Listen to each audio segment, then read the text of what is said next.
വിദേശത്തുള്ള എല്ലാ പ്രവാസികളും ആസ്തി വെളിപ്പെടുത്തണമെന്ന പ്രചാരണത്തിന് വ്യക്തത വരുത്തി വിദഗ്ധർ.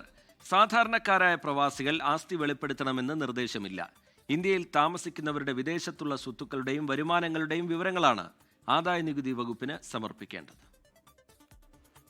എല്ലാ പ്രവാസികളും തങ്ങളുടെ വിദേശത്തുള്ള ആസ്തി വെളിപ്പെടുത്തണമെന്ന് കേന്ദ്ര ആദായനികുതി വകുപ്പിന്റെ നിർദ്ദേശമുള്ളതായി പ്രചാരണമുണ്ടായിരുന്നു. ഇത് തെറ്റാണെന്നും NRI സ്റ്റാറ്റസ് ഉള്ള പ്രവാസികളുടെ വിദേശത്ത് മാത്രമായുള്ള സ്വത്ത് വെളിപ്പെടുത്തേണ്ടതില്ല എന്നും ഈ മേഖലയിലുള്ളവർ പറയുന്നു. ആദായനികുതി വകുപ്പ് പുറത്തിറക്കിയ പുതിയ മാർഗനിർദ്ദേശങ്ങൾ അനുസരിച്ച് ഇന്ത്യയിൽ താമസിക്കുന്നവർ അവരുടെ വിദേശത്തുള്ള ആസ്തികളെക്കുറിച്ചും വരുമാനത്തെക്കുറിച്ചുമുള്ള വിവരങ്ങൾ വെളിപ്പെടുത്തണം. ഇന്ത്യയിലുള്ള കമ്പനികളുടെ വിദേശത്തുള്ള നിക്ഷേപങ്ങൾക്കും ഈ നിയമം ബാധകമാണ്.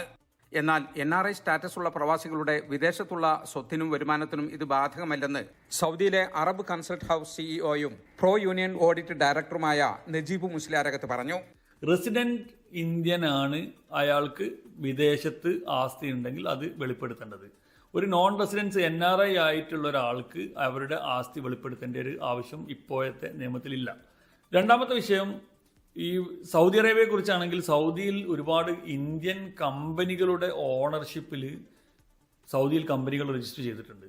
ഈ കമ്പനികളെല്ലാം റെസിഡന്റ് കമ്പനികളാണ്. അതായത് ഇന്ത്യൻ റെസിഡന്റ് കമ്പനികളാണ് ഇന്ത്യയിലെ പ്രൈവറ്റ് ലിമിറ്റഡ് ഓർ LLP കമ്പനികൾ.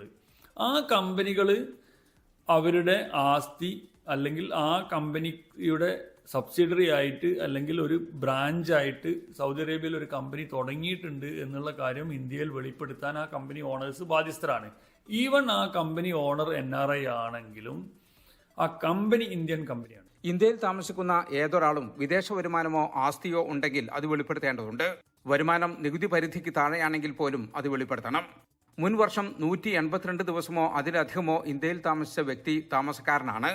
കഴിഞ്ഞ 4 വർഷങ്ങൾക്കിടയിൽ 365 ദിവസമോ അതിലധികമോ ഇന്ത്യയിൽ താമസിക്കുകയും അതിൽ കഴിഞ്ഞ വർഷം മാത്രം 60 ദിവസമെങ്കിലും താമസിച്ചവരെയും ഇത് ബാധിക്കും. ജലീൽ കണ്ണമംഗലം, 24 ജിദ്ദ. ലോകത്തെവിടെയായാലും ഏത് സമയത്തും 24 വാർത്തകളും ഓഗ്മെന്റഡ് റിയാലിറ്റി പാക്കേജുകളും എക്സ്പ്ലെയിനറുകളും വിശദമായി കാണാൻ ഞങ്ങളുടെ YouTube ചാനൽ നിങ്ങൾക്ക് സബ്സ്ക്രൈബ് ചെയ്യാം.